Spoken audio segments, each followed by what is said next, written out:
বান্দা বিশ্বাস করো, আমি তোমাকে জান্নাত দিতে চাই, আমি তোমারে মাফ করতে চাই। বান্দা তুমি বান্দা, তুমি আমার দিকে তুমি একটু দেখো বান্দা, যে আমি তোমারে মাফ করার জন্য কত আয়োজন করছি।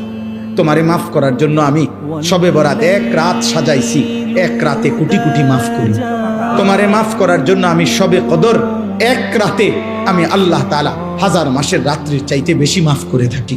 তোমারে আমি আল্লাহ মাফ করার জন্য এত বড় শ্রেষ্ঠতম রমজান মাস দিয়েছি, যার মিনিট মিনিট সেকেন্ড সেকেন্ড হীরা মণি মুক্তা মানিকের মতো আমি আল্লাহ সেজদা দিবা একটা, আমার ফেরেশতা লিখবে 70টা।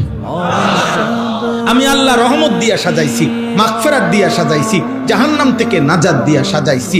আমি আল্লাহ বৃহস্পতিবার দিবাগত রাতে গুনাহ মাফ করে থাকি। প্রত্যেক দিন তাহাজ্জুদ নামাজের ওয়াক্তে গভীর রাতে কোটি কোটি বান্দা আমি মাফ করি। তাহলে মাফ করার জন্য প্রতিদিন রাত্রে